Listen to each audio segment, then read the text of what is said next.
Ny androany moa zany mikasika an'le resaka opération fisokirana tatatra zany izy iny dia zavatra nikonokononay tao aorianan'ny fidinana teny fotony nandritra ny andro maromaro. Rehefa hita zany teny amin'ny faritra maromaro fa tena tsetsina be ny tatatra, feno fako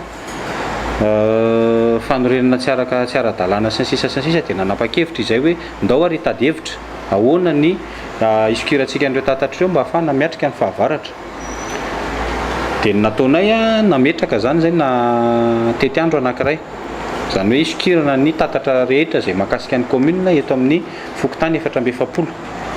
eto amin'ny boriboritany voaloha zany eto amin'ny Antananarivo renivohitra, commune Antananarivo renivohitra.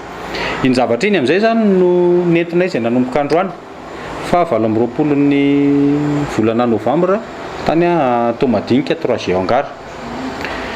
Ny hery velona izay nentanina tao anatin'ilay izy tsy tahaky ny fanao isan'andro le hoe manao fanadiovana faobe, fa ity zany mba hampaharitra azy dia misy an'ireto le rafitra RF2 izay eny amin'ny fokotany,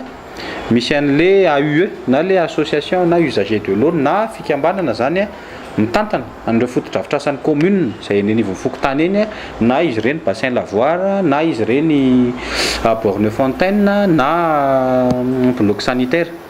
Dia ireny olona ireny zany no entanina zany ao anatin'le fokotany 420 satria betsaka amin'izy ireny na isa-pokotany azy hoe mandefa solitena isaky ny fikambanana na isaky ny rafitra mandeha makany amina toerana anankiray araka le voalaza ao anatin'le tety andro.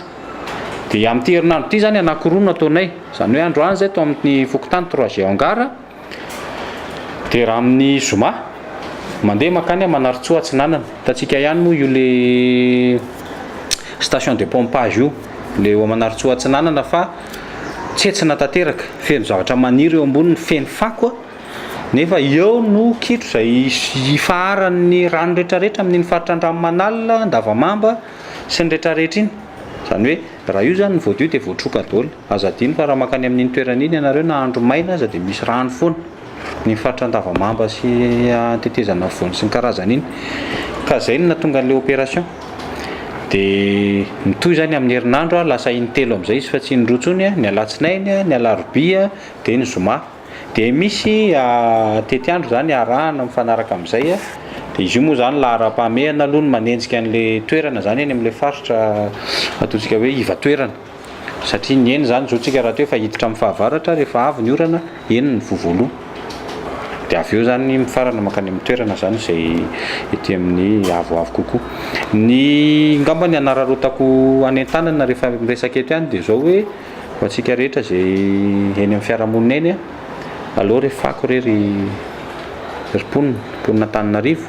mba tsy ho ariana na tatatra. Isika ihany no mizaka ny voka-dratsiny izy io, rehefa tsetsina ny tatatra miakatra ny rano vao tsy ela akory tsika no niara ny valanaretina peste ary sahirana dia sahirana, mbola tsy avy ny orana tamin'ireny. Zao avy ny orana, zany hoe fotoana zany zao andraisantsika andraikitra, fotoana zao ifandraisan-tanana hoe ndao entintsika manadio an'ity tanàna ity dia tena hoe hiara-mientana tsika rehetra.